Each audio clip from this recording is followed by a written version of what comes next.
Alright, so returning back to the making of the ghost ring. I'll get my funky die out, as usual, which is entirely unfair.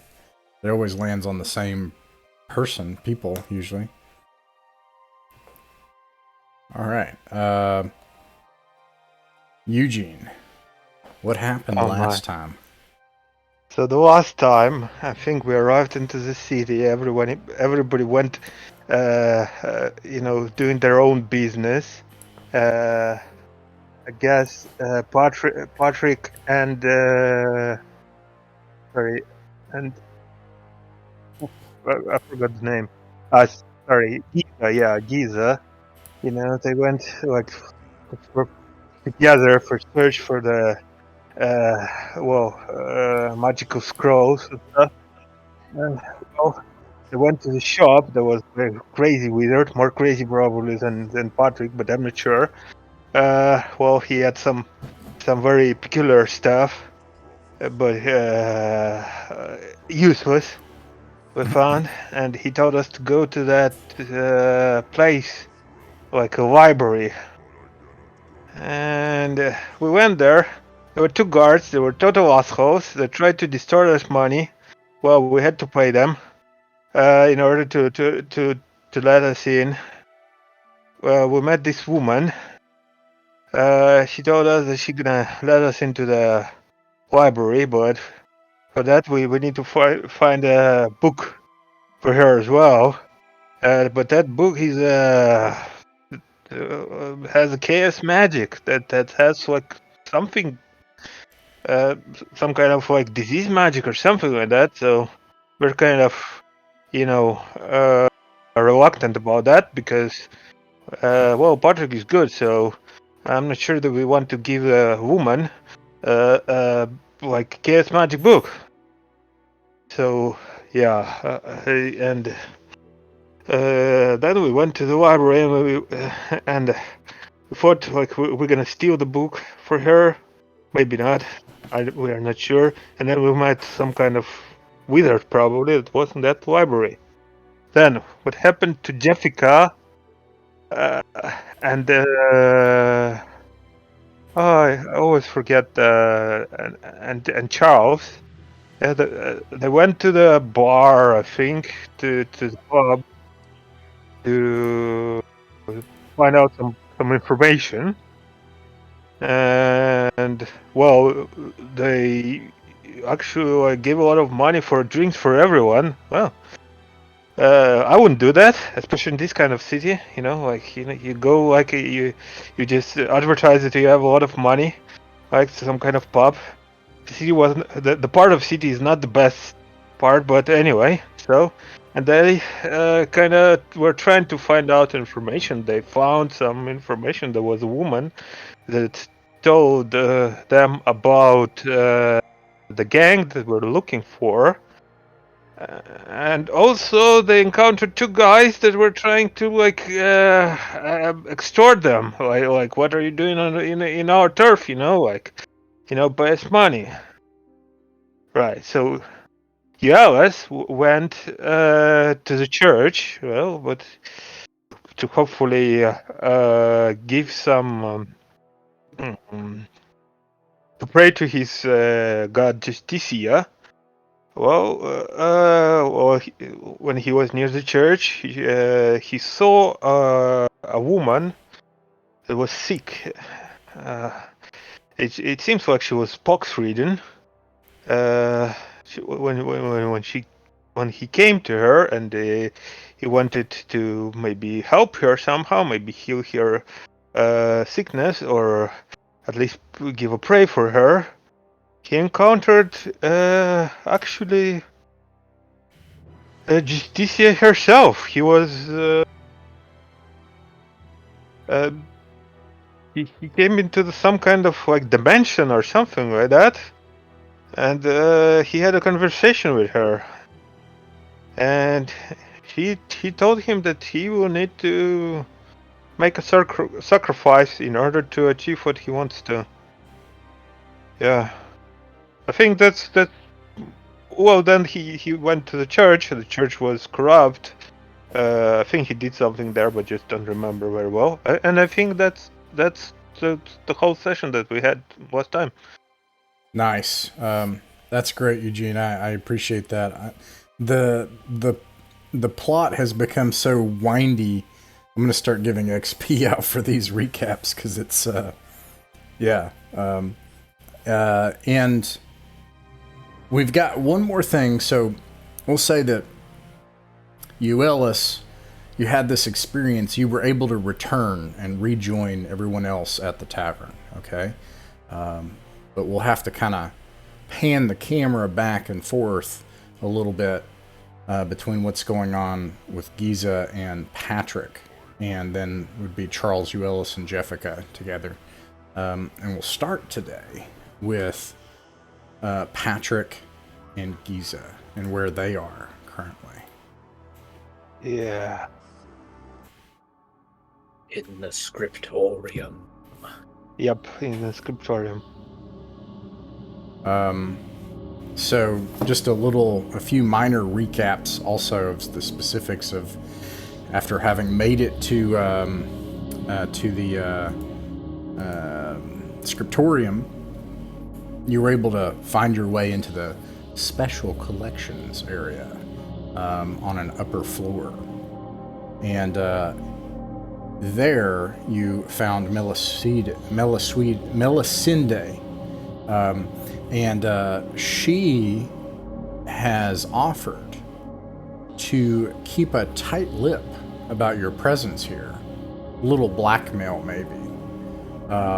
If you could provide for her in the special collections in the back a single book, which she says has the symbol of a hand, missing parts of fingers and missing parts of the hand and specks in the center, which Patrick was able to identify as the symbol of Nimlarun, the unclean god. And if you find that book, she's confident that back in the special collections area in the back, you might also find any of the magical books you're looking for. If you find the book and return it, you can keep whatever you find, and she'll tell no one. So you, the book that she's looking for has 2.5 locks that clasp the binding, and the door that you went into also had 7 locks that were binding the door. And you went into the other side, and there was a room here, which I'll describe again. This room is very comfortable looking, cozy, with rich upholstered couches and seats, nice elegant coffee tables. It looks stained with either cigar or hookah smoke. And this room, I don't know if I mentioned this last time, but it has an unusual number of candles that are stuck on the tops of all the bookshelves and all the tables. There are candles everywhere. They're old and fat and dribbly with fire. And there are molten wax pools that have pulled along the wooden floors and gummed up into the cracks in the floor. And they're glossy white, it looks like it's on candle wax has come out of the walls in places. The scent of beeswax is so strong it almost makes you nauseous here. And the room is overwhelmingly well lit. A single person, jet black skin and cloak, sits at a table and asks if you're here to see the. He says, "Are you here to see the Grey Librarians? Have you registered with them yet?"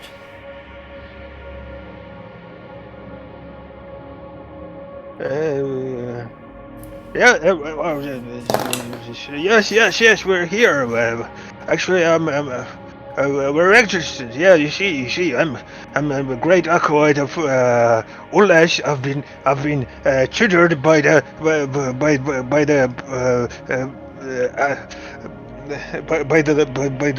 gods of law themselves. Yeah, I'm very I'm here to find a way how to make good with my gods. I'm looking for a book.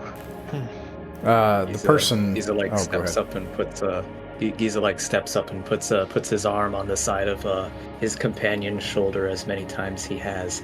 No worries, no worries. We're meant to be here. We've been sent here. It's all copacetic. The onyx black cloaked figure takes the quill that they had at the table and taps it, emptying the remainder of the ink from the inside of it. Scratches something, closes the book that they're working on, and raises from their seat and says, "It's clear that you haven't registered. I will let the Grey Librarians know." And they walk out of the room. Oh no, will it delay us? Oh, they're gone. There's only one door that leads out of this reading room that's smothered in candle wax. Well, I guess we need to hurry, and there's no point anymore giving that woman the book anymore because we already they found out that we're here, so might as well just just look for our book and then get out of here. I don't know. We might want to return here after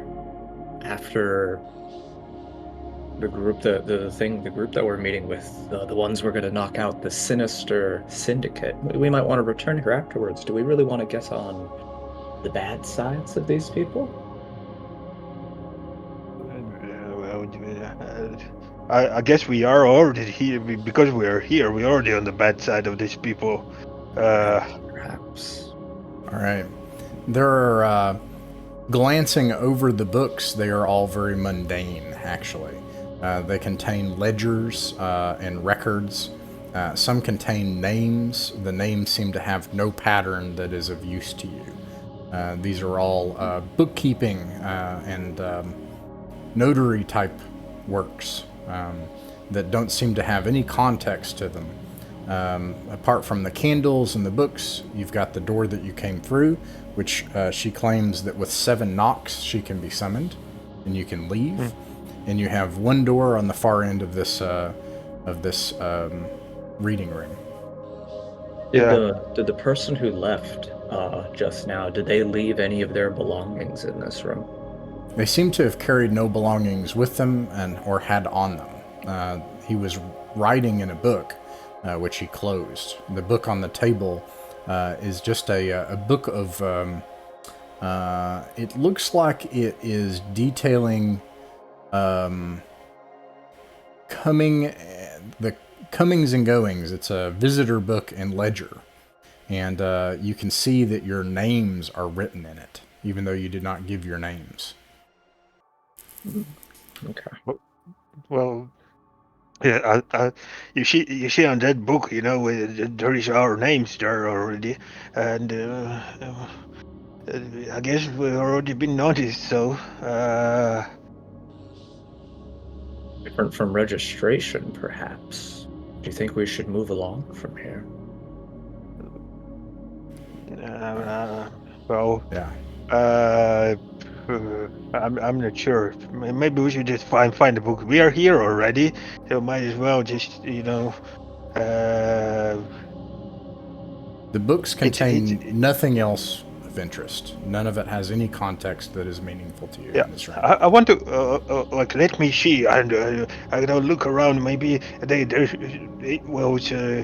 a library for the magicians, as I understand, and probably it's hidden by the magic. So let me see if I can find out what's going on here. I want to cast the detect magic spell. You don't have to. None of the books contain anything that has any context or would be of help to you. They're all mundane books that are notary items. Yeah, I understand that, but just I want to maybe it's hidden, the all the magic stuff that is so I want to find out maybe there is residuals of magic, and then we can check the at least the part of the building or that have it. Maybe they're hidden somehow by the illusionary magic or something like that. That's what I'm trying to achieve. Okay. You don't have to roll for it. You can Oh. tell that a couple of things. First of all, it's obvious that this place is magical. It is subsumed with magic all around you. It's obvious that you're not in some kind of normal space. And in fact, it wouldn't make any sense because the room that you came into the special collections, if you recall, was against the back side of the structure. And now you're continuing out even further from where that structure would be. So, but apart from that, none of the books are magical. In this room.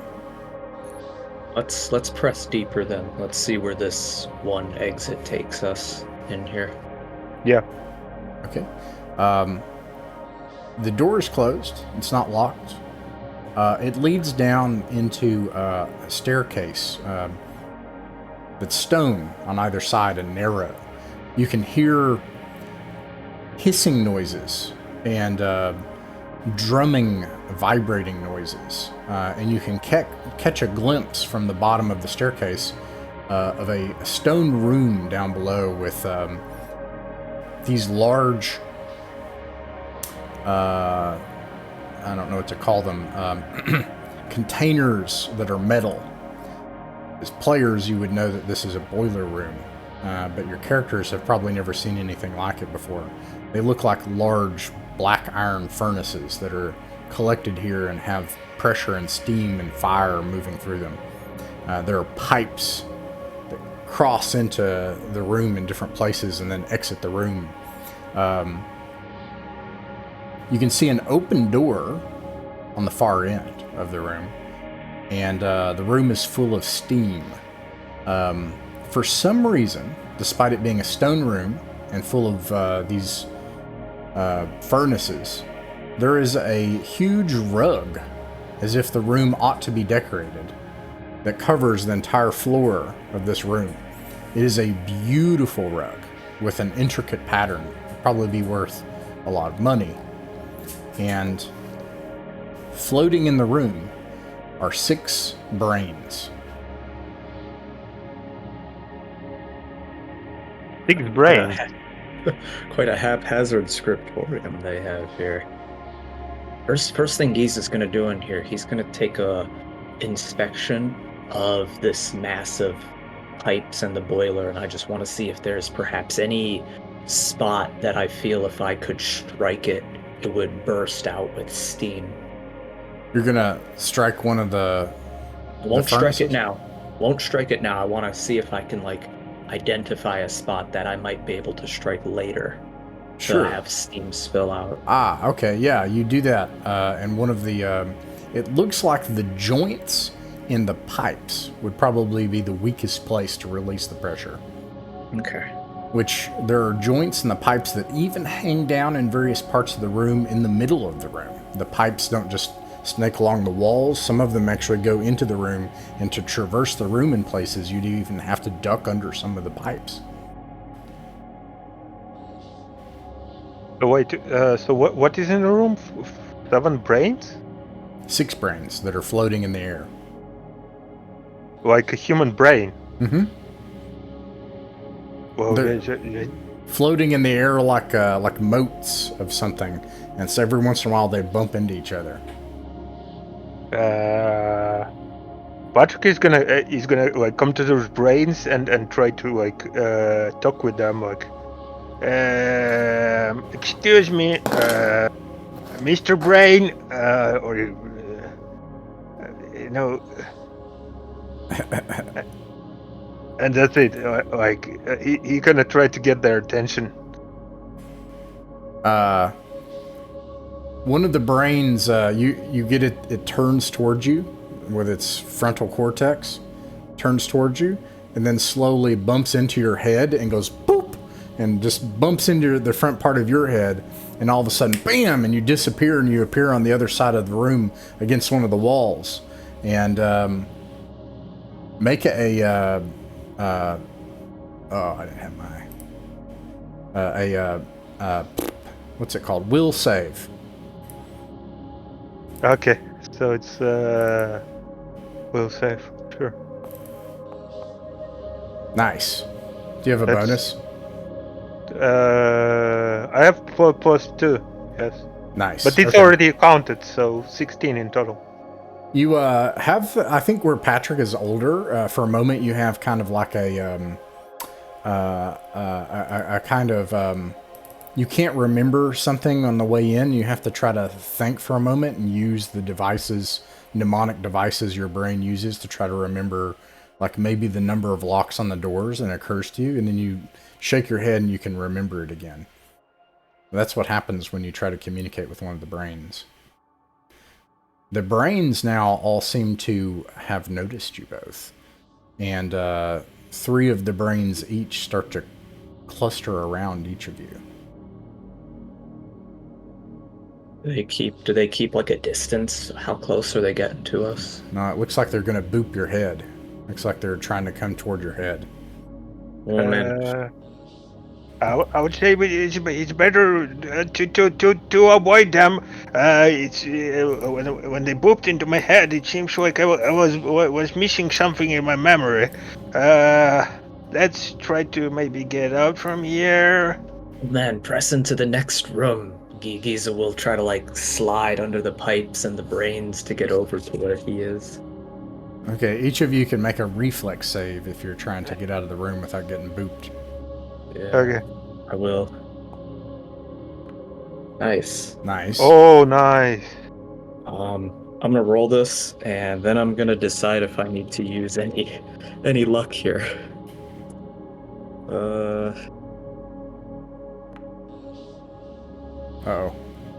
Ooh. I don't know if Yeah, luck's I'm gonna gonna- help that. Jeez. All right. You do make it out of the room, but unless... Are you going to burn luck? Ah, that's too low. You're That's right. a I don't lot. think I'm gonna bother.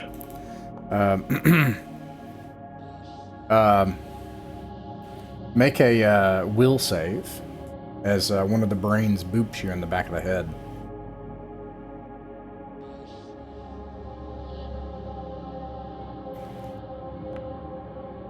Oh. Oh no. You start to see you see a woman's life rush through your mind. It's a simple peasant woman. You see her throwing slop out the front door of the city, caring for chickens, getting in a fight with a neighbor, a grudge that lasts 10 years, and then disorientation. Where am I? What happened? I need to get out of here. And desperation. And that's what you experience as one of them boops in the back of your head, and then you make it to the open door.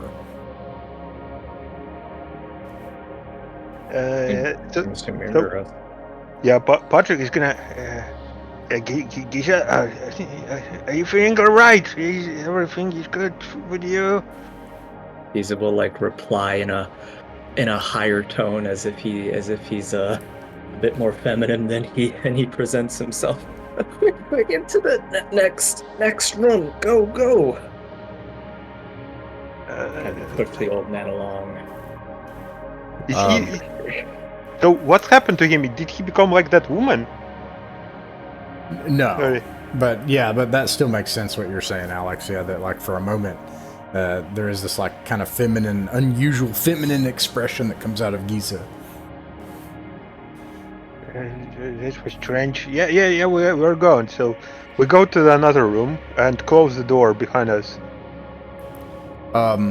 So yeah, you go through the room, you close the door, and the door remains closed, and you don't hear any evidence of the brains. And there's a small landing, and then stairs that go down deeper into the dark. There's a door at the far end of the stairs at the bottom. Halfway down the stairs is a single stair that is a completely different color from all the other stairs. Underneath the stairs, you hear a loud ticking noise. Tick, tock, tick, tock, like that.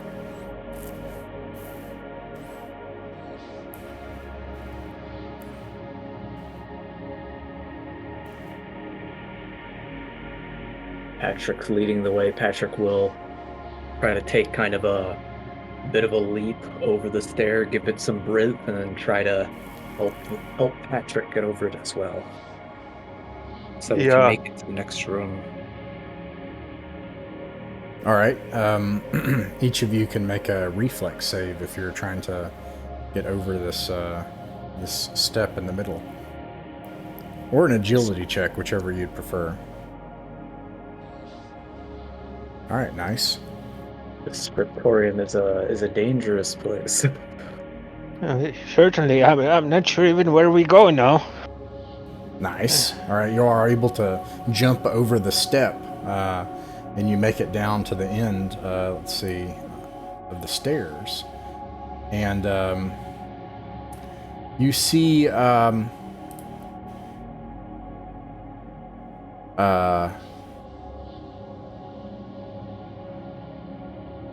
you see a room at the end of this that is a gallery of taxidermied animals. Most of them things that you recognize, foxes and cats. Some of them strange, rare, foreign, things instinct, strange amphibians, lizards, even mythical things with wings like tiny dragons. And it's just a gallery all around you of these taxidermied animals. There are, give me a second here. Oops.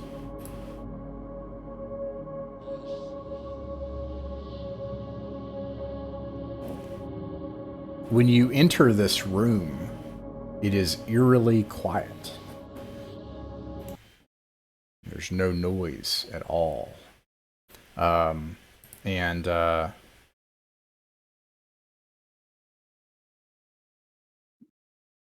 You can also see that there are boxes of books and items left haphazardly in crates around the room. I have to bring a dock up that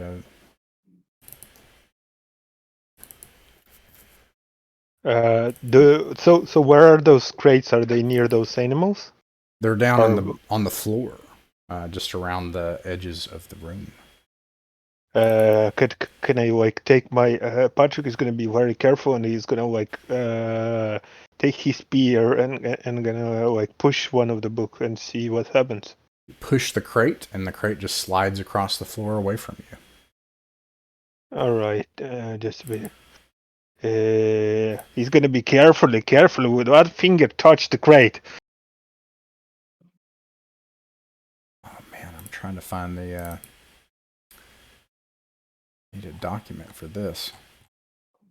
Gosh darn it. But one thing you notice when you push the crate, it makes no noise as it slides across a stone floor. Are our footsteps making noise as we're entering and making a couple steps in the room? No. Ghazi's gonna kind of like motion to Patrick to come to like the mouth of the room so we can actually speak to one another. Yeah, I'm gonna come and I'm like gonna start. Something wrong with here in this room. There's no sound. Did you notice that? I'm not sure what does it mean. Can I speak? Nope. No sound escapes your mouth. Even if we move like to like the mouth of the prior doorway and kind of even into the stairs before. Yeah, as soon as you go into the stairs, you're able to speak again. Okay. We'll go like that far back. We'll keep going back until we can hear each other and begin discussing. And also, yeah, there's no sound is passing through there. Patrick, what do you know of spell book? Are they inundated with magic? There are a lot of crates in there. Perhaps it would take us too long to search them manually. Oh, I'm not sure. Maybe there is a reason for that. I have only one idea so far, and he scratches his head and caresses his beard. Maybe it's made that when you read the spell, it wouldn't loudly. It wouldn't activate. That's protection from that.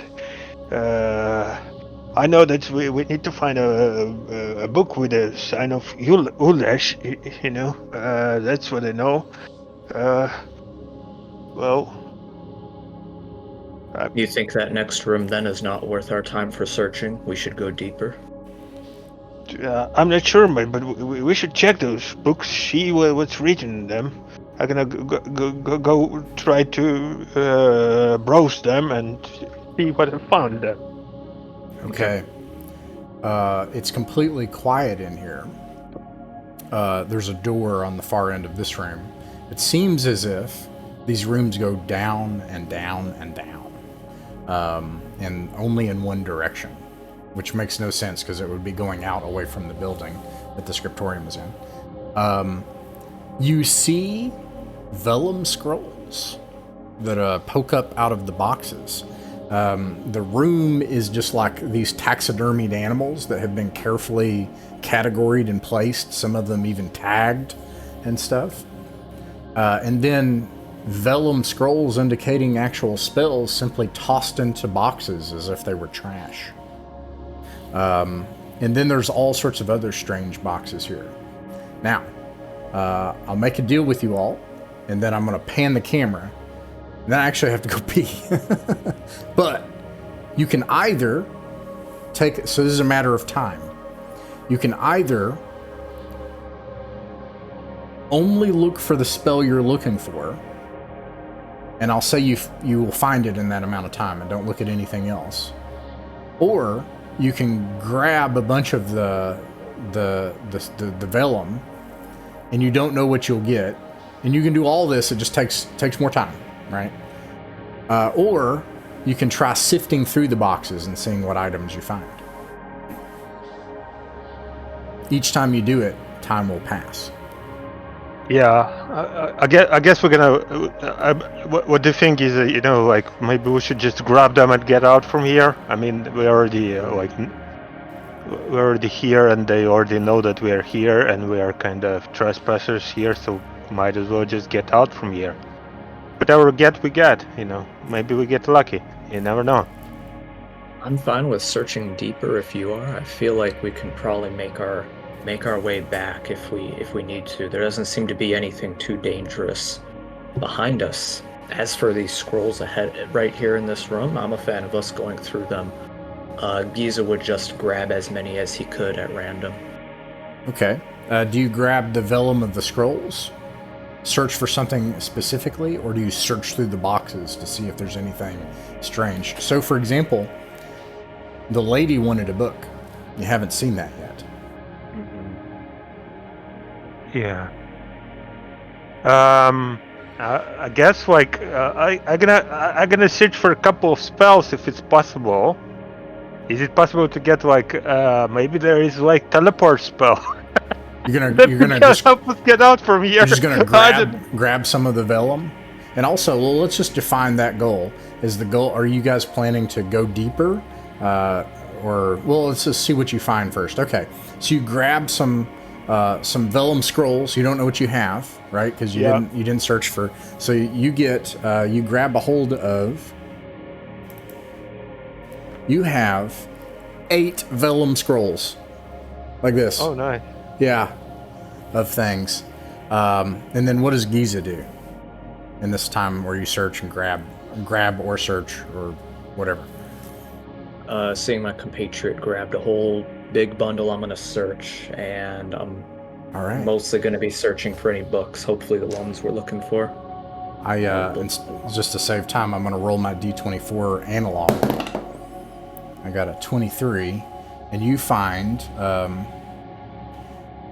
a gossamer. So you search through stuff. You don't find. You find a bunch of bric-a-brac. You don't know what it does. You don't see a book, and you find an odd gossamer shroud. And you hold it up and you realize that it's a burial shroud. And then when you hold it up and kind of look through its transparent stuff, you can see, as you look around, you see Patrick through it. That Patrick looks like a skeleton. And the color of the world around you changes as you look through the shroud. Iza does a double take looking at Patrick, and then he hastily but carefully folds this gossamer shroud up and puts it in one of his pouches at his side.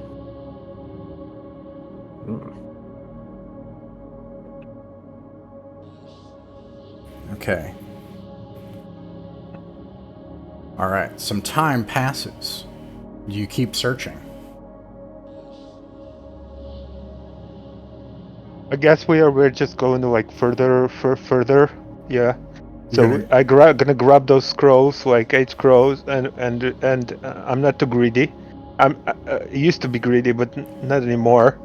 8 is enough. I think we're in a lot of trouble, and we should just like try to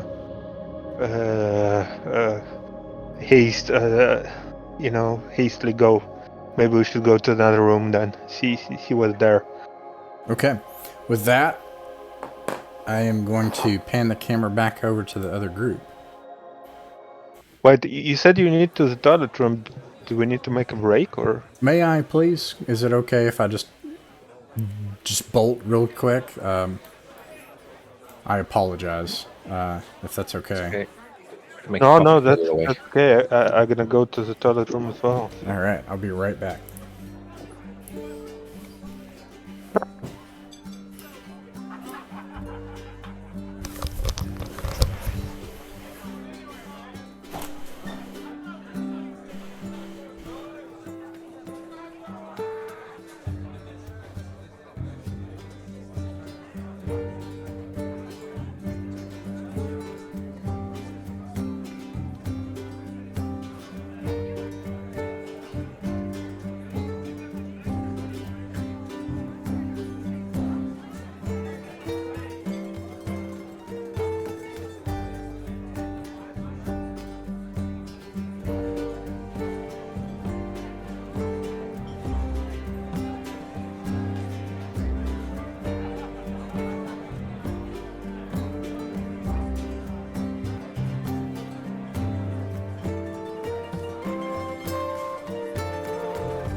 Sorry about that. Back.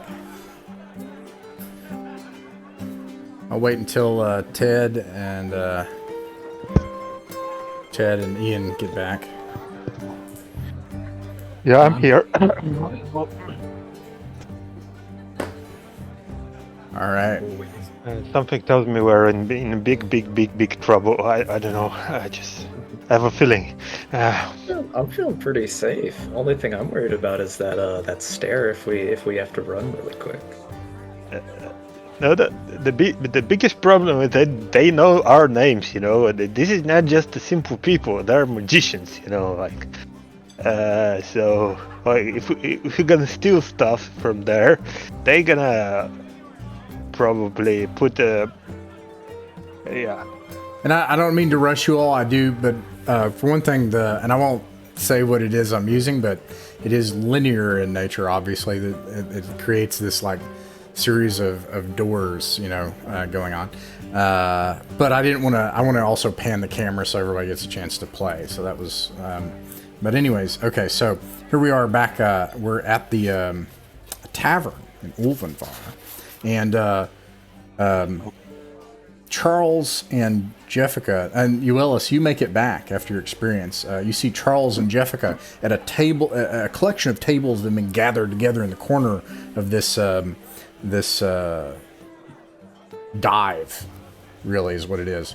And all these people drinking and laughing around them. They sit at the head of the table, and it looks like they're tossing bones, and there's gold coins on the table. It's clear that they're gambling and carousing.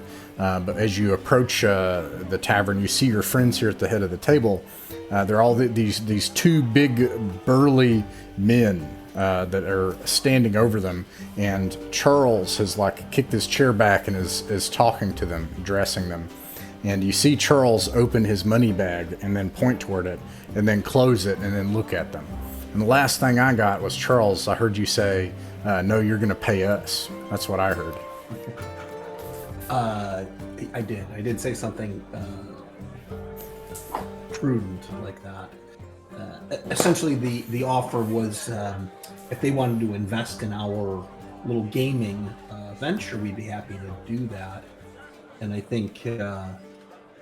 I'm not sure exactly how he got the idea. Maybe it was something Giza had said earlier, but they said, actually, if you guys are looking for work and clearly you're looking for money, what's better than to throw in with us, and we'll gladly take you on as lackey first class, maybe even toady second class. We can see what we can do for you. Someday you could hench for us. Not saying today, not saying tomorrow, but someday. Oh, Ludvolt, I don't think he's quite understanding how this place works. And then Hans takes his big meaty hand, starts getting ready to grab you by the throat. Fellas, this is escalating in a way that last time I checked, violence doesn't really result in more money. I think that if we were to throw our skills together, we'd be even... The last words that Charles is trying to say are gurgled as a big meaty hand closes around your throat. So be it. Where is it? It's going to hurt you more than it hurts me. Here it is. Oh, Jessica gonna call her snakes. Oh, Jesus. Yeah, everybody can roll for initiative. Ellis and Charles and Jessica. All right. I imagine what. Excuse me for my French. It's gonna be shitstorm now. All right. What did you get, Jessica? I got a 6. Jessica 6. Charles. 8. Charles got an 8. Ellis. 4. And Ellis got a 4. Okay, so they're gonna try to.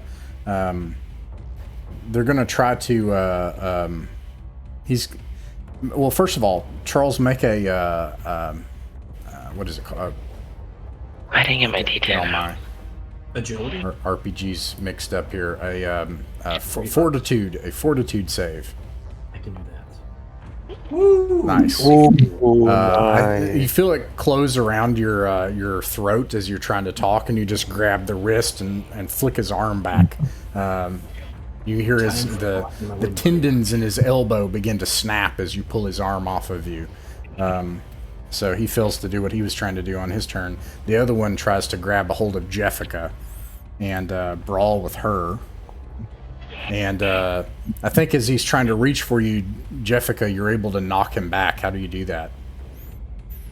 I think I would just, as he's trying to reach for me, I would push Charles's chair, like kind of shove it forcefully between us, and try and get some space. Yeah, you do that. He's trying to reach for you, and all of a sudden you knock a chair with your leg in between you, and he stumbles over the chair, and you hear an oof come from him, and it's now Charles's turn. Quick point of order with respect to the rules. Can I just declare it? Like, I don't want to kill these guys. I actually still am intent upon trying to recruit them. So can I just hit them with the haft of the spear? Or yeah, sure. Yeah, absolutely. Yeah, no problem. Okay, I just want to make it clear, like, I'm not trying to kill these guys. I don't want to hit them in their vitals. Okay. Yeah, no problem. But if I bruise them and batter them, I'm happy about that. Sure. Go All for right, it. Here it comes.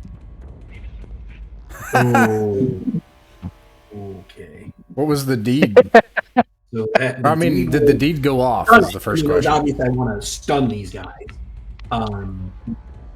Yeah, I mean that's a 5 out of a D6 on the deed, so that's a definite. So let me get this straight. You got a nat 20, Yeah. and the deed went off.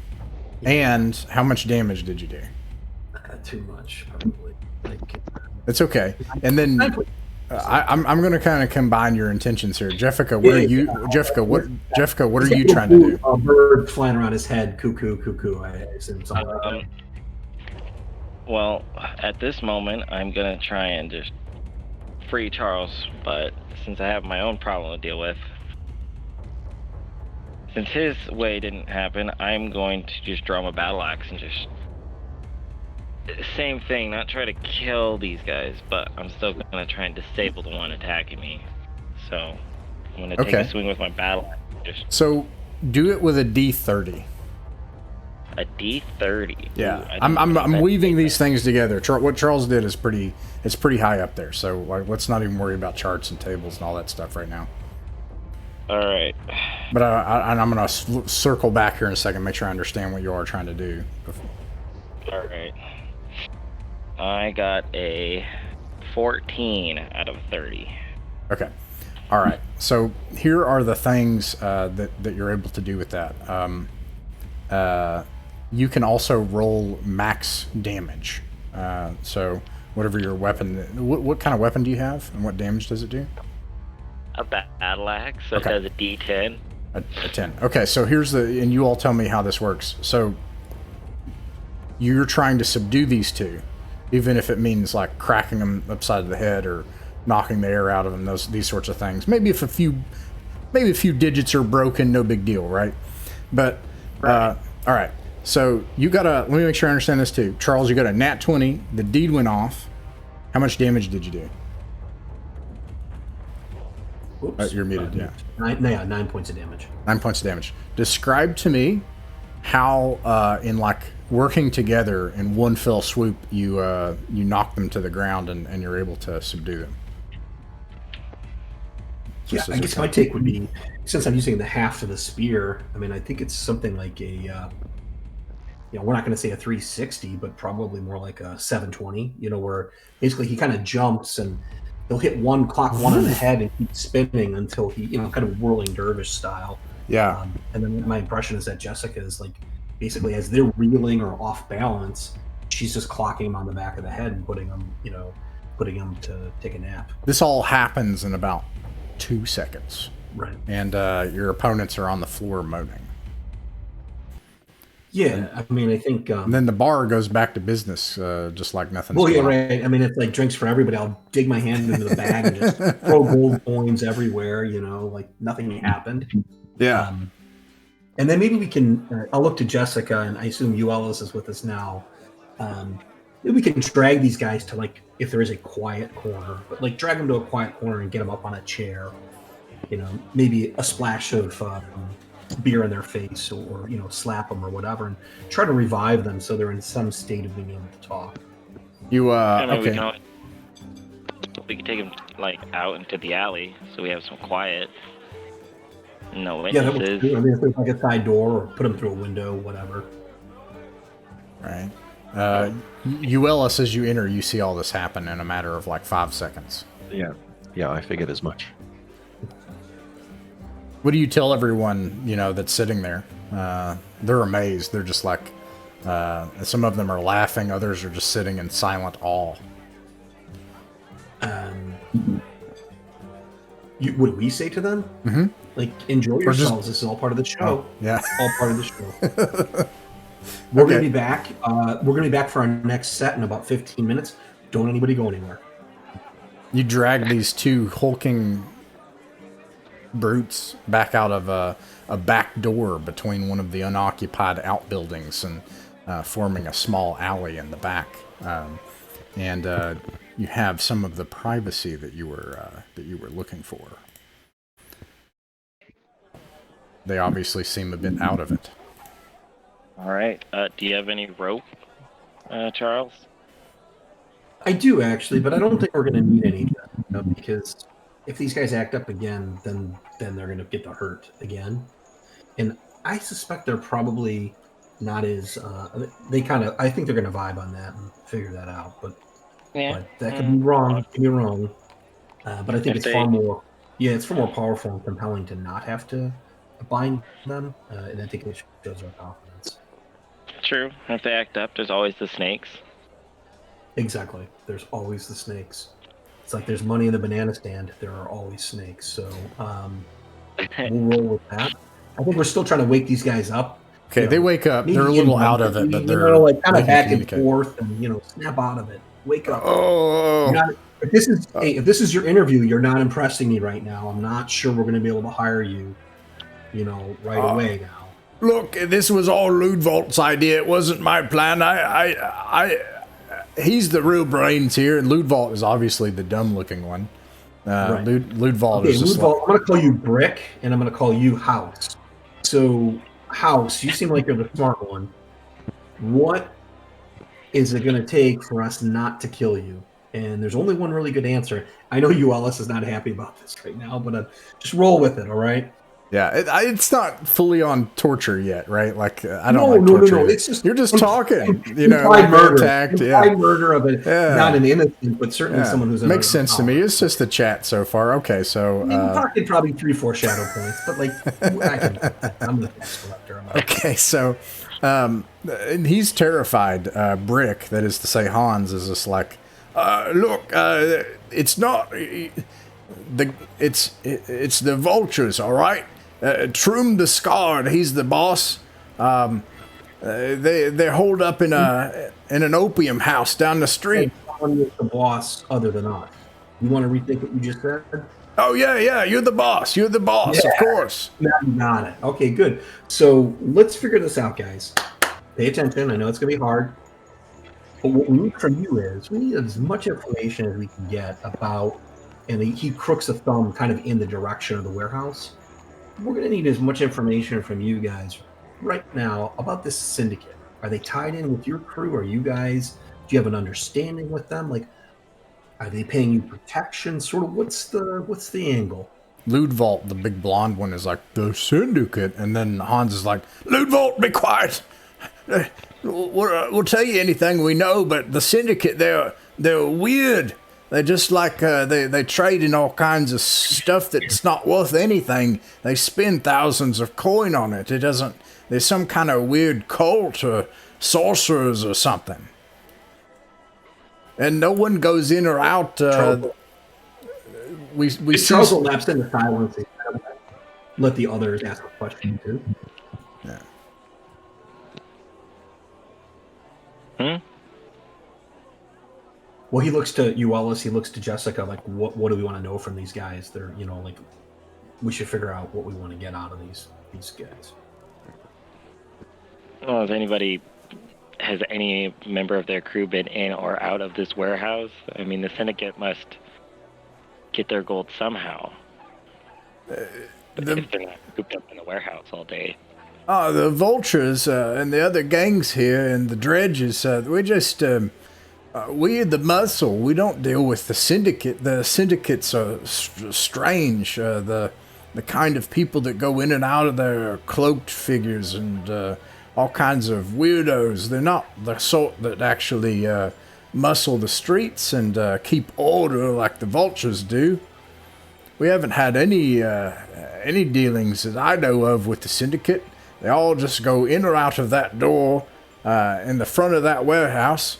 They pop that little viewing window, and some strange man asks what they have, and sometimes people go in or out.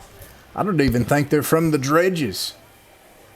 You get the impression that these guys are like petty criminals that are part of some just local gang, and that the syndicate is something beyond them. Okay, how about this?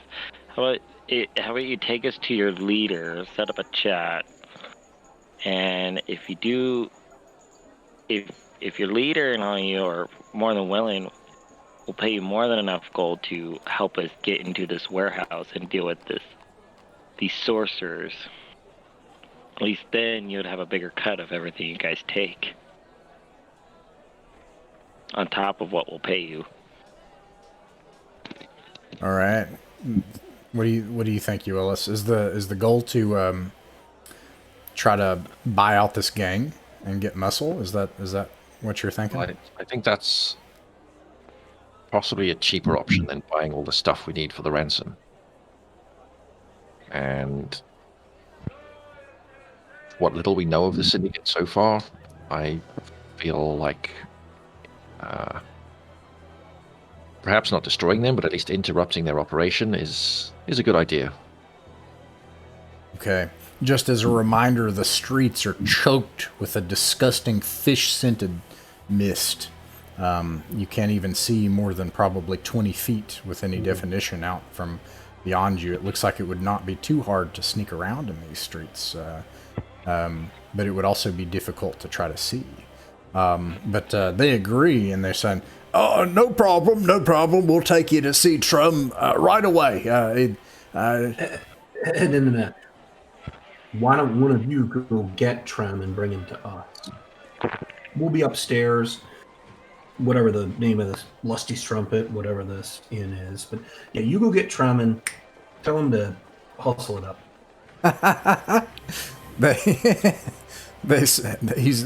Hans is quiet for a second. He's like, "That'd be a death wish. We'd be dead for sure if we go and tell Trum that somebody's come into the streets. That's our job." Yeah, why not? Let's go with them to go talk to them. If we could take out these two, we can take out, if Trump provides any problems, we can certainly take Jessica care feels of it. strong about that. Charles will say, like, "Okay, Jessica, you're the nice one, obviously. Yeah, lead the way, breaking house. We'll talk to your guy. Let's make it snappy though. We don't have all day." All right. If you allow them to lead you, it's only about a block away where there's an old shanty building. Some of the walls actually missing on the second floor. Entering into the front of the building, the door is not even on the hinges, and there are opium addicts in a haze laying around on the floor in the first floor of the building. There are stairs that lead down to a heavy oaken door, however. I can't remember what this is called, but it's the basements that have... I see these in Chicago, where you have just like... It's not completely submerged. It's just like, your head would be this high up above the ground level, and you could see out, I can't remember what that's called, but they approach the door, and they knock 3 times, and a voice is like, "What is it?" And it's like, and they say, it. And Hans looks back at you all, uncertain, and then looks back at the door. It's Hans and Ludvolt. We've got guests. Exactly. I think Charles, that's what Kitty, just to lay into them. Hey, Jessica, you're going to have to tell that again. Yeah, it kind of crackled out there. Can you hear me better now? Yeah. Saying I think we should do our little crime syndicate gig. I think the merchants buying them out is not going to work this time after we clocked out 2 of their goons. Oh yeah, no, Charles is fine. Whatever play you want to make, he thinks this ultimately is going to come down to pecuniary interest with this guy and see if he can prove to him that it's worth his while. But yeah, if you want to take the lead on the negotiation, he's cool with that. All right. It's quiet for a while. Hans shuffles nervously, and then eventually, just to break the silence, gives a nervous chuckle and is like, I'm sure that they're just they're talking to the boss. I mean, Trum. I'm sure that's all it is. And then eventually, the door opens, and it's dark inside. Although you can see several figures with clubs and blades waiting for you on the inside. Wow. Guess let's walk right in and introduce ourselves. Anything else you want to do, Charles or Elias? No, I'm good with that. Let's see what their play is. Okay. Let's see.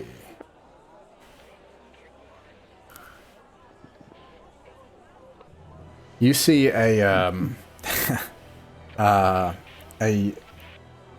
Trum is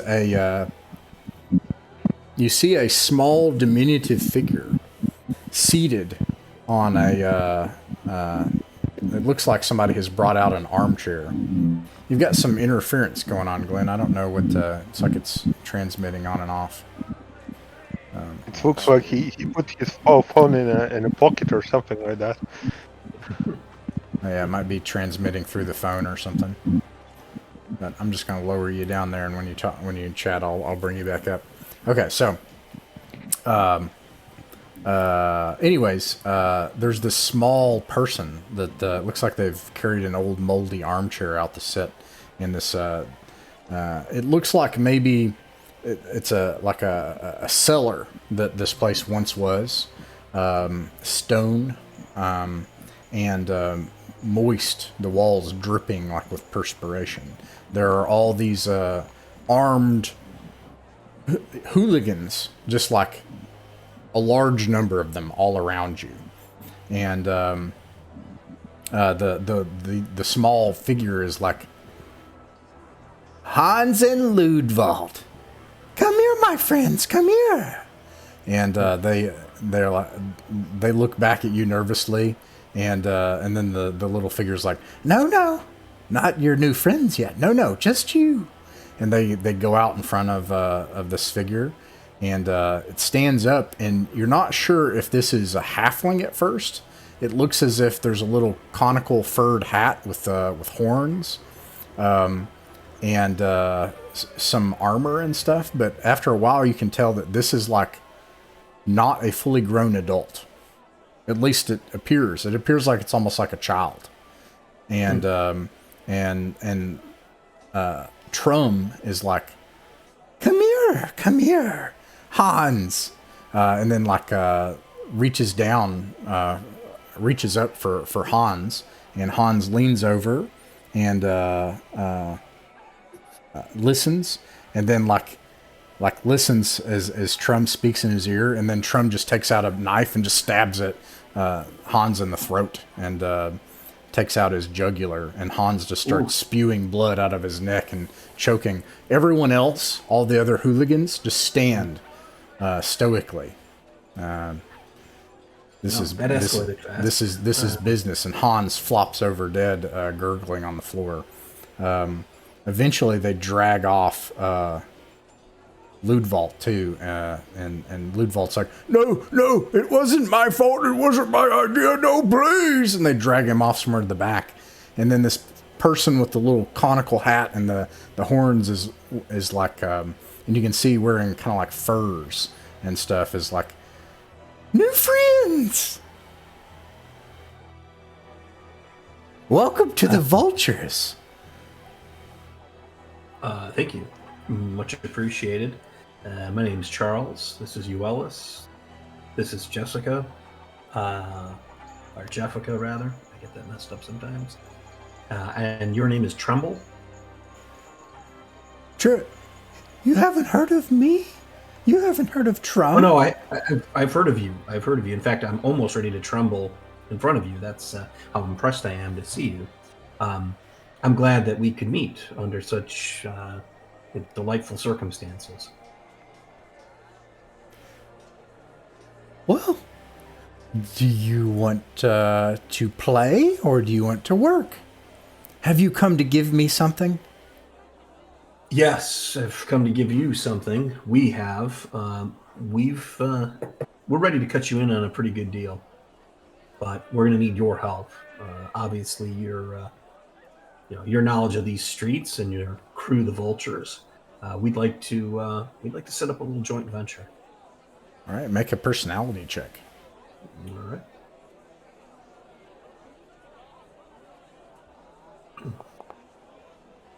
Yikes. Oh, it sat on 17, but it was a no-go. Ah, you want to play together? Well, we have rules for our games here in the Dredges. So the first thing that we have to do is play together.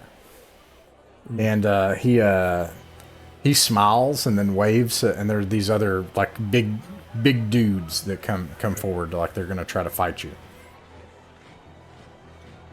Again? We got to do this whole thing again? Even though they don't want to hear the. Oh, let me turn you up. All right.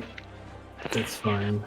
He's like, really, this is kind of just a, well, all right, I guess so. You know, is he just wants to have us mix it up with these guys? Well, I think what it comes down to is he's just playing with you right now. Okay. Now, I have a question. Man, Glenn, I'll turn you back down. So, I don't know why it's messing up. Hold on. okay. Are you all going to use magic? That's my question. Are the snakes coming out? The miracles? Things like that? Possibly some small ones. Yeah? Modest. The only magic I really have is my scintillating personalities, says Charles. So Right. it's pretty much like that's what I got. Make the most out of what you got, and in this case, I have no magic, sir. What about Jeffica? Are you using the snakes? Or not? Or are you holding the snakes back?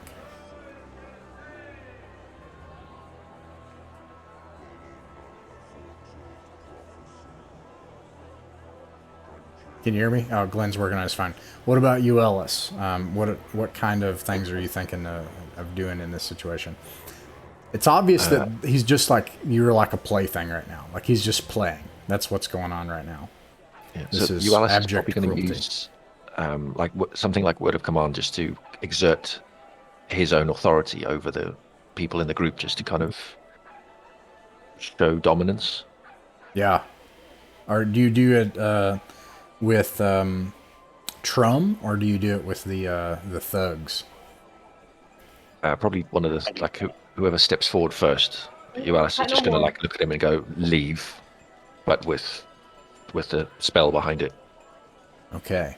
So this is what I think would happen. Oh, would you say? Can you hear Glenn? me any better? Yeah, I can hear you. There we go. I had to switch everything. I was saying, yeah, I'm gonna bring the snakes out if it comes to it. Okay, that's good to know. Okay, so this is what I think would happen. First of all, Ualis, you can go ahead and roll and see how that goes. There it is. Spells. Where's it gone there? Nice. Nice. That's a good one. I think that should actually be 16. Not that that's going to make a huge difference.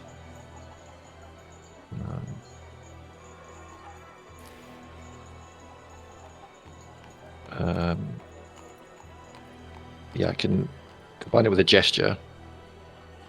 And then it must obey for a number of turns equal to 1d6 plus the caster level.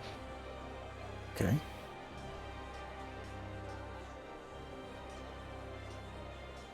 So 10 turns. 10 turns, and is it just one person? Yeah, just a single guy. But Okay. he does get a will save. All right. Fails. Okay. Yeah, so he just leaves the room.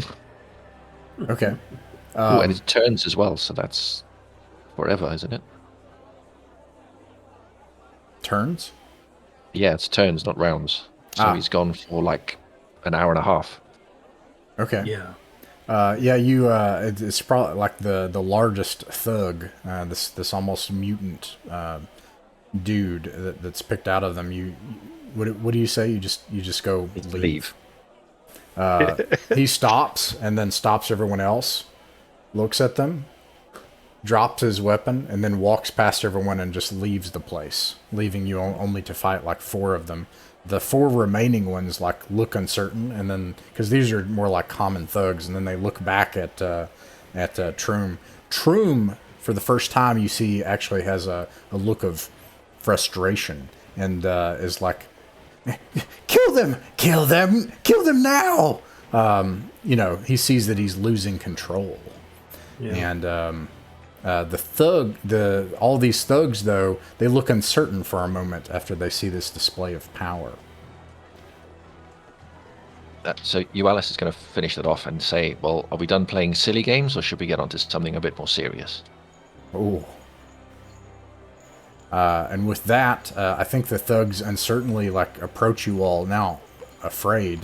Jeffica, what do you do?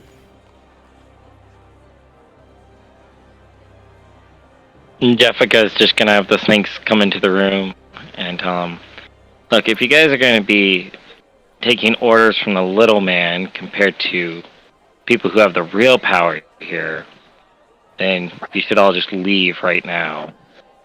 We were here to bring you some serious gold and to make you guys an even bigger part of a better organization. But if this is how you guys are going to play it, you might as well just fall on your own swords. All right. I would say make a personality check with a D30. Okay.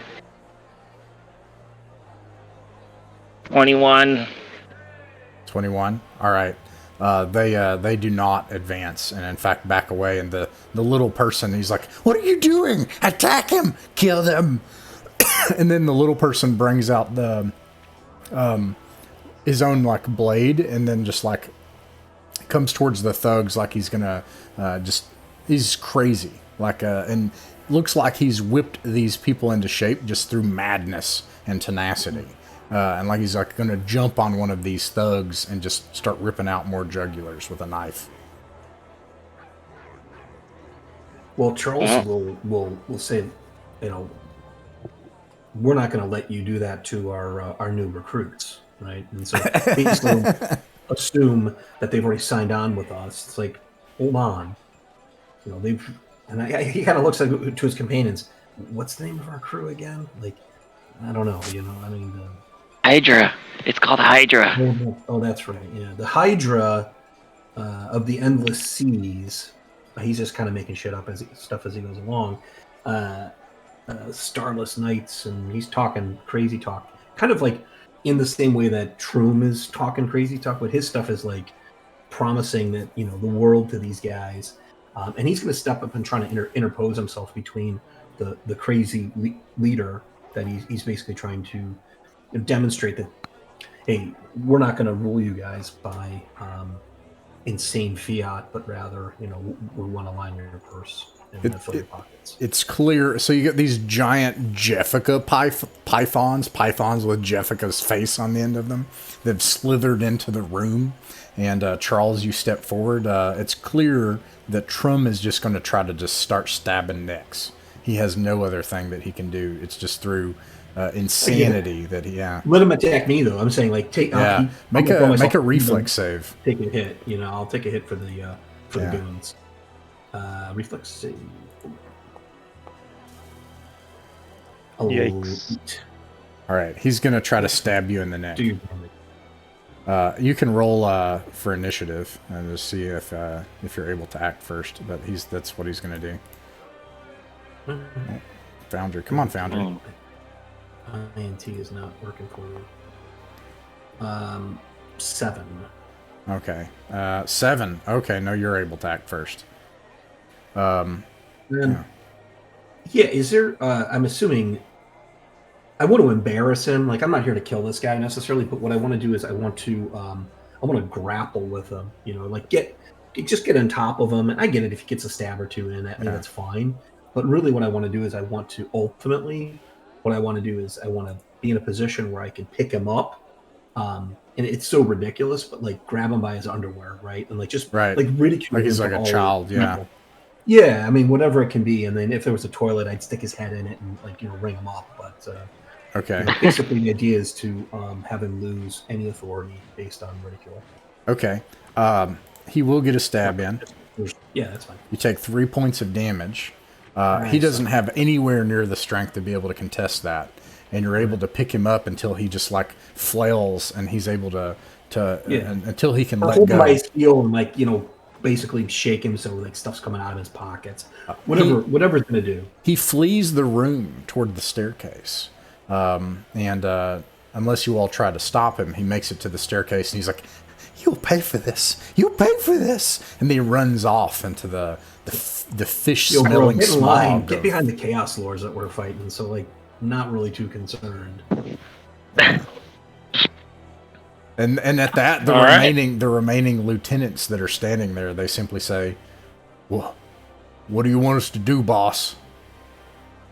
I think first order business is to bring Lumbolt back in, let him go. Yeah, okay. I was kind of thinking first order of business was a mint julep, but that could be number 2. I'm fine with that. All right, you all have you have 30 hirelings. You now have a street gang at your command, and I'm gonna pan the camera back to. Oh wait, go ahead. What were we gonna say? I was just swapping. I was not saying nothing. Oh, okay. I would have panned the camera back to, and you have like a headquarters of sorts if you need it, but back to the scriptorium. Let's see. So, I heard you say that you're going to continue through the door and deeper into this mad scriptorium. So, no more searching the boxes that you have here. Is that right? And you're going to continue further. What do you think, Giza? Should we go further or research maybe for that book here? I am uncertain, so perhaps we should flip a coin and Giza will pull out, a gold coin that he has on his person. Does flipping a coin sound amenable to you? Yeah, sure, why not? Alright, yeah, I'll just roll a die, because I actually don't have a coin on my desk right now. Okay. Evens will push further, odds will continue searching this room. That's a D20. That's as much of a sign as any could be, or a natural 20, as much of a sign as it could be. So let's go further.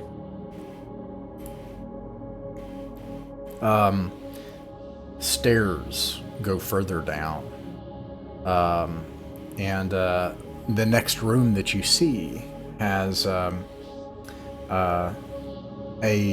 collection of bones that are all packed together, perfectly fitting one another.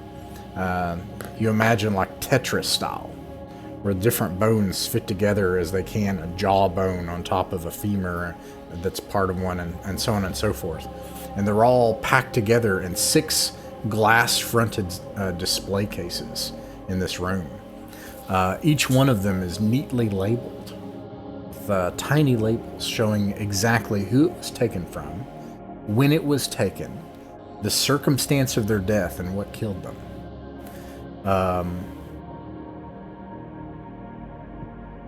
You see these display cases, and on the other side is a locked, strong iron door. And there are more crates of random bric-a-brac and vellum scrolls simply laying around the floor as if it was just random trash that they had worked to start taking out, and that the main thing being collected here were the bones.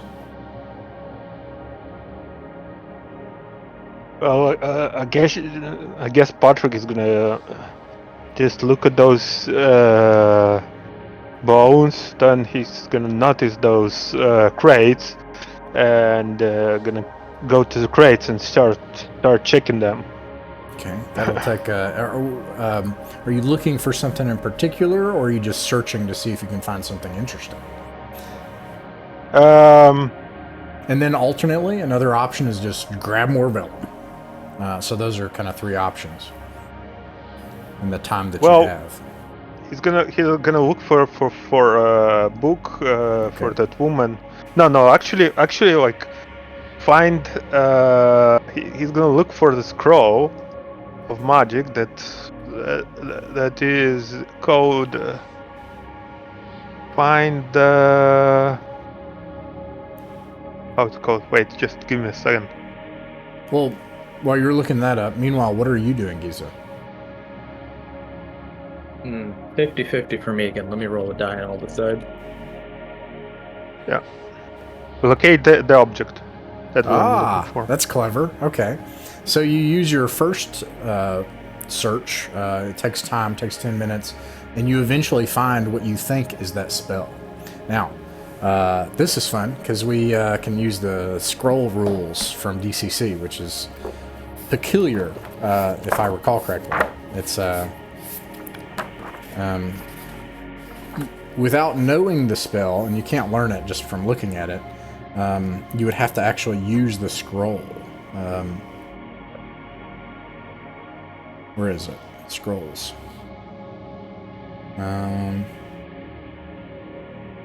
Clerics and spells, 357 maybe. One of the things that they could do better is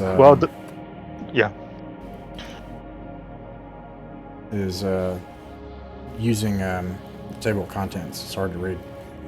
Is there an I've actually not checked. Is there an index in here? I might have to search through the PDF because I don't see it right away in the spellcasting digital session. copy. I usually don't want to look at the rules, but this is one of those things where it's so weird that like I just want to. Here we go. Let's see. That is a thief skill, which thieves get later on. And look in here. Ross, what are you looking for specifically? There's rules specifically for how to cast from scrolls, and I'm pretty sure that they're kind of weird. They're different than the normal. Are you on 373?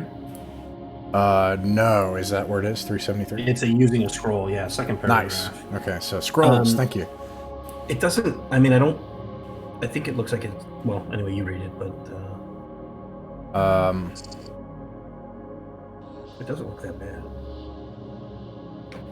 If a wizard casts a spell without knowing it, he cannot memorize it after. Yeah, it also that has... seems to be the stipulation. It has its own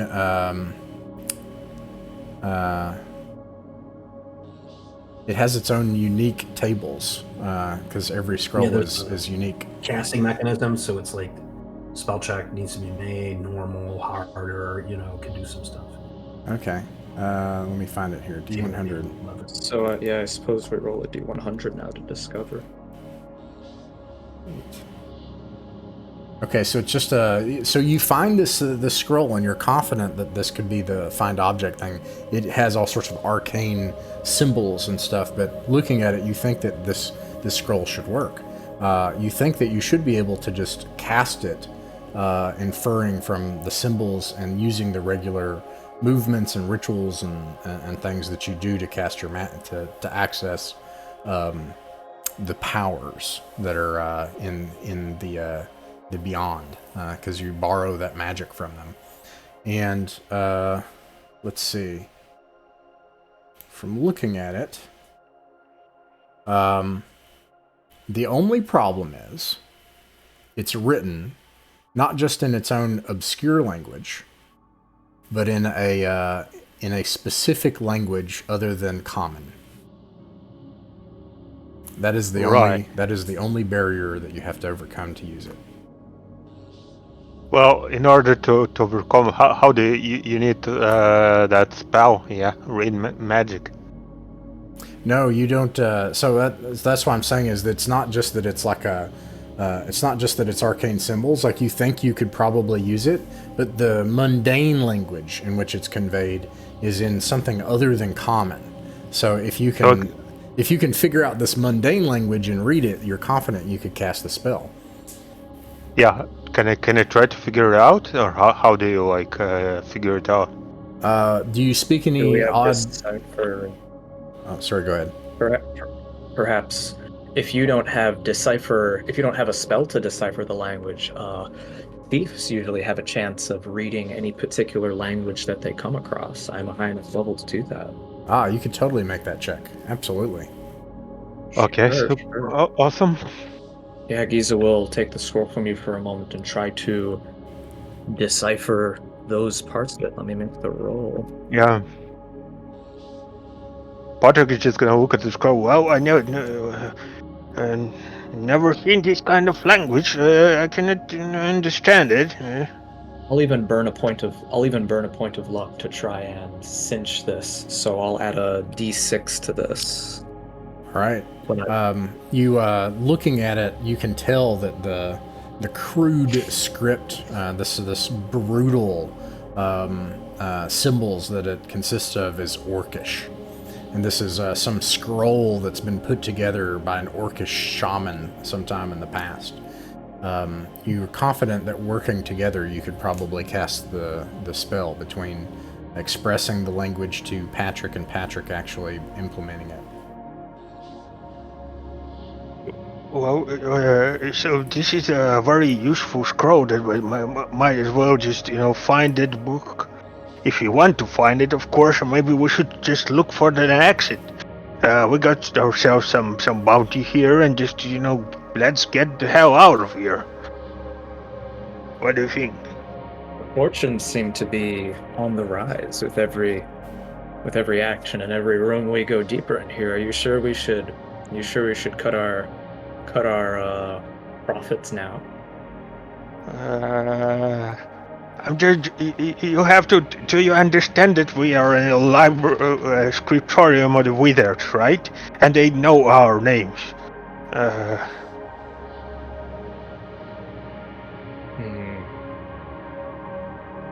Giza, I think in character, Giza would not want to. Giza's a very capricious and greedy individual. He and me as the player, I feel we can press on. So let me make sure. So you don't want to find the book and use this spell now? Not now, at least. Oh, okay. Not. Yeah. I mean, like, the thing is that just, how Patrick thinks is that they already know that we are here. So what's the and the lady, yeah, that is basically wants some kind of like magic of chaos. So he's doesn't want to give her any of that spells.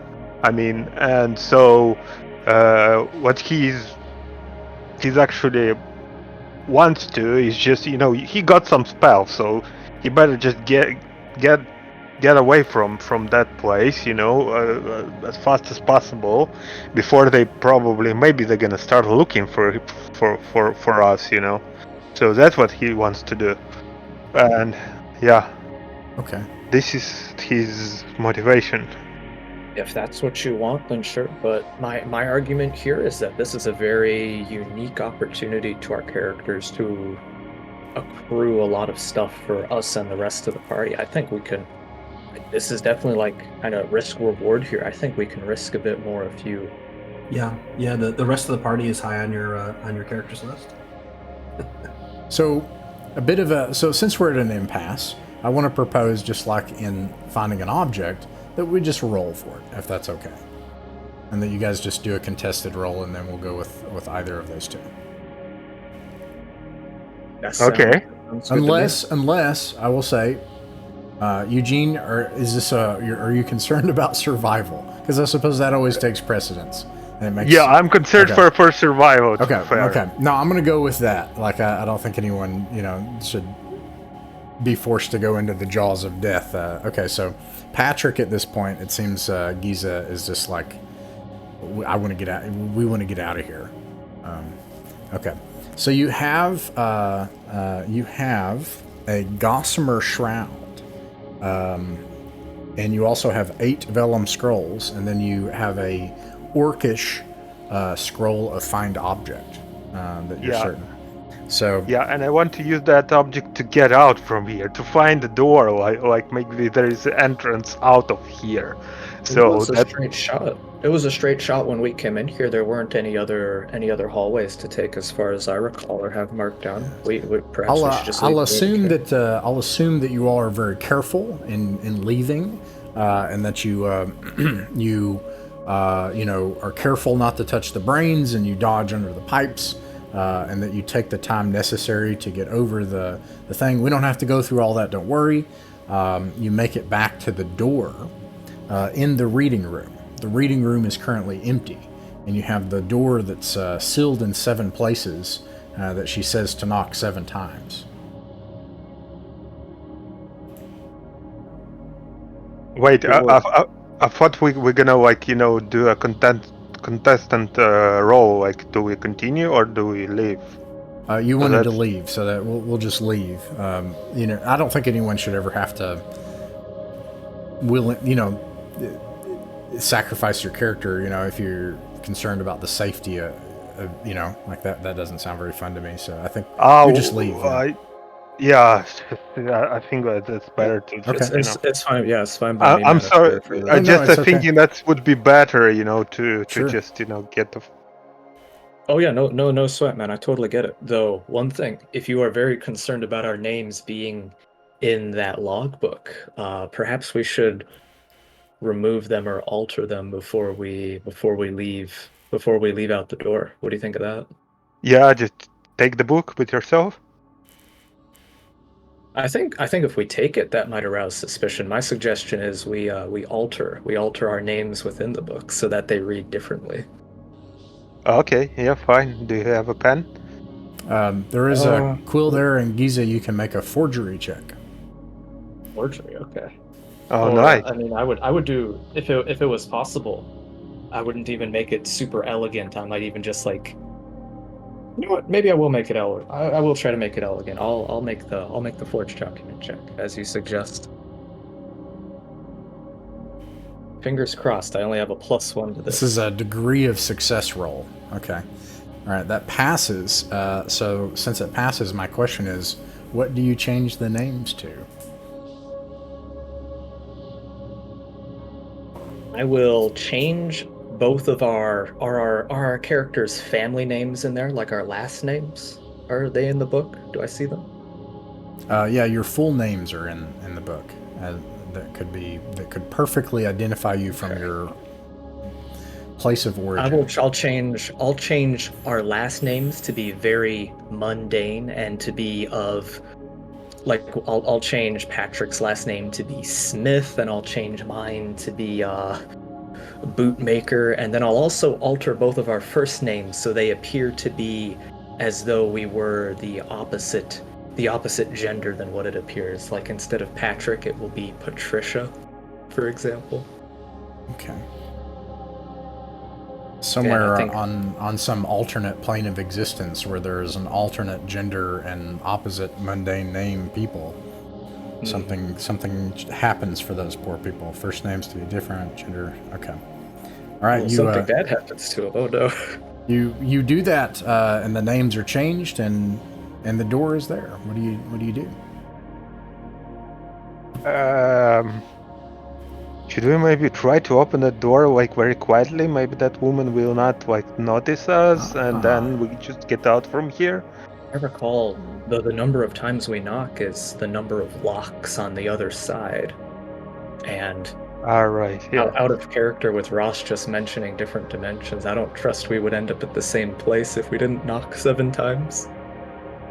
Imagine if we knocked 6 times and the door with 6 locks on it opens instead. Yeah, well, let's knock sometimes. Okay. You knock 7 times, and the door partially opens. One of the locks remaining engaged, a latch, and she says, "Do you have the book?" We do. We have the book. Open the door. Okay. And then the latch opens and the door opens, and you are back in the scriptorium. Which just has mundane shelves, some of which have locks on them in the special collections portion of the Ulvenvar scriptorium. And behind you, she relatches all 7 locks. And she says, "All right, very well." And then she stands in the corner, and she says, "Place the book on the table, please." And now what should we do next? Um, uh, right. I wasn't planning to lie to her. Perhaps do you know where you're taking this with what you're saying to her? Well, I wanted to just well, sorry, I lied to you. We don't have a book. We couldn't find it. It was a pretty dangerous place. We had to get out from there. At this point, and then Patrick has like an arm full of magic spells like this, the scrolls, and she, you can see the magical energy around her. It's clear that she knew how to make magic shield all along, and she has cast that, and she also this one I'll actually cast after the fact. Is going to attempt to raise an alarm. Where's my DCC? Here we go. Spells. Magic. Or do you all know there's like alarm? Like there's like literally a spell for that, right? Do you all know the name of it in this game? No. Gosh darn it. Unless it's my magic mouth. Yeah, I was gonna say we'll just use magic mouth. That's what we'll do here. So she's gonna cast magic mouth and see how it goes. Fails. Fortunately, the spell doesn't go off in her rush to try to get attention. Instead, she just starts yelling, "Intruders! Thieves! Intruders!" It echoes down the halls. So I think Patrick is gonna just bolt. Just bolt all his spells down the hallway. Yeah, without the spells, gonna just run. Okay, so it's a long ways, and out of the corridor, then the two guards that you bribed before see you, and a guard captain is like, "Get them!" And the guards recognize you, and you recognize them, and then they turn. They're like, "Of course, sir!" And they start running after you to try to capture you. We're just gonna try to. Wait. What should we do? Like, try to get out from here. Maybe like break some stuff to make it harder and stuff like that. Oh, what do the guards look like? Are they chasing us as fast as they can? Because these are the ones we bribed. Mhm. Are they perhaps? Yeah. They are. Yeah, they're betraying you, of course. We could lose them in the alleyways if need be. If you don't have any spells that might assist us here. No, that's the problem. Maybe. Oh, we didn't get it. We didn't check out the scrolls that you grabbed. Maybe they had one. Yeah. Do you want to try to use one of the scrolls? Is that something you're interested in doing? What kind of scroll do they have? That's the thing. We didn't check them, so I was just afraid. Like, I was just panicking, like being afraid that we're in the grips of magicians here. What level of spell can you cast? Number 2. All right, roll a d30.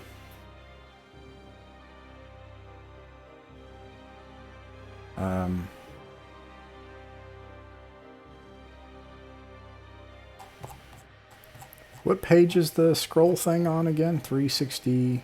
373. 373. 373. Okay. What'd you get on your result? 12. 12. Okay, let's take a look at what the first thing you pull up.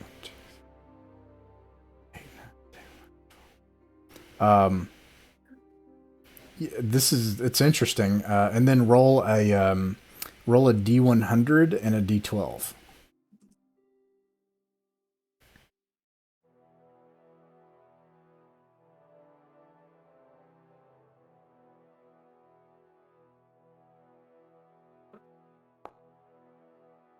Got a 62.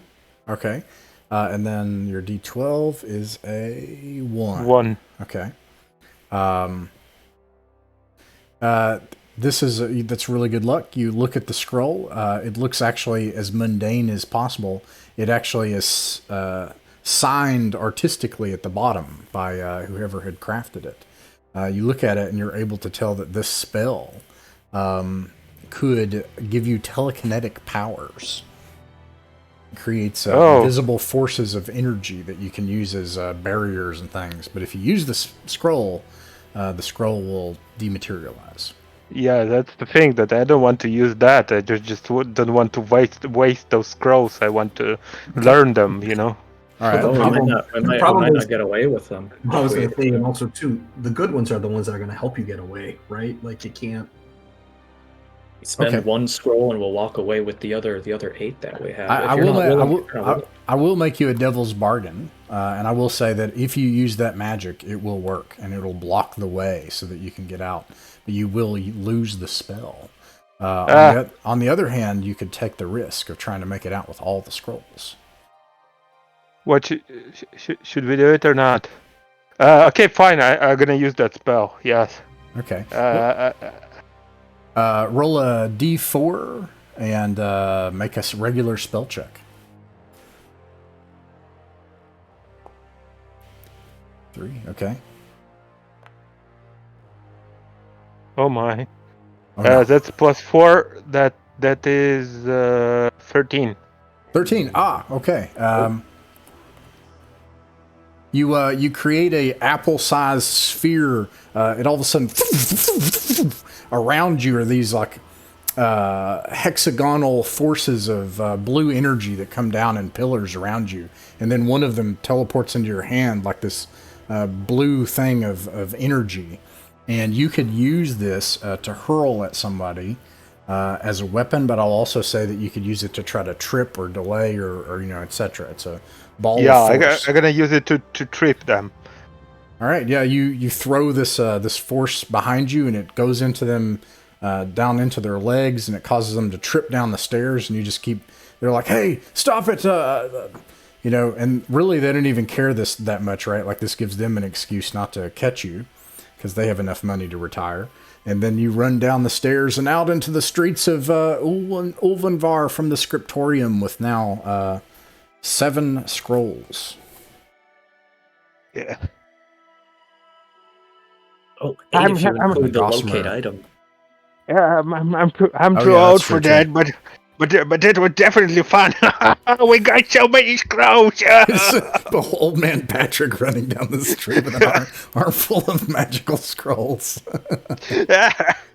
Let's get out from here. Further, I don't know. Let's find our friends before more guards are coming. Okay. Giza laughs alongside him. Yeah, quite the boon, old man. Good work back there. Good work. I tried my best. Thank you. It went for you, you know.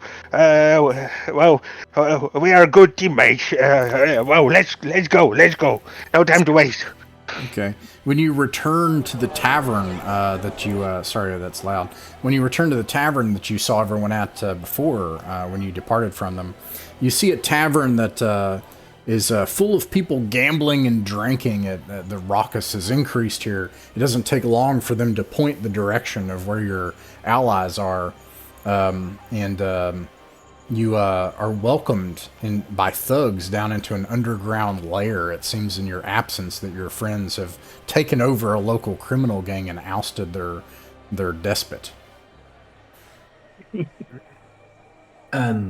I'm going to suggest that when they roll in, if not Euelis, certainly Charles will be draped in whatever stolen furs, ermine-lined robes, and he'll be drinking out of like a jewel-encrusted, probably phony, but a jewel-encrusted chalice, basically, just like leaning back with his, leg over one arm and just, looking very indolent as far as like, oh, you guys finally managed to make it here, come on. Let's form a plan. Okay. Yeah. Yes. So we've got about 5 minutes left. A little pressure on so that we can launch right into the plan next session. What is the plan now with your criminal gang and your armful of scrolls? I will follow the rules and roll for the scrolls and see what you find. And I'll do that after the session. I think our best plan with the goons is to gather information information, and then probably by that night, since it seems like the weird syndicate is more active at night, is to attack the warehouse with everybody in tow and just try and get our halfling friend back. Okay. So here's what have- you. Oh, We sorry. did Go have ahead. some on the first day we were here. We did get the info that there's the skylight, the sky window on the top floor that we could burst through, even if we haven't. We could perhaps still use that, even if it includes us breaking into some buildings that we aren't exactly allowed into. I mean, we've been breaking into places the past few sessions we haven't been allowed to go. What do you guys think of that? Yeah, just so you guys know, I made a note of the rumors on 2/17 at 12:31. Basically, what you just said is exactly right. There is a skylight, blah blah blah, top of the building.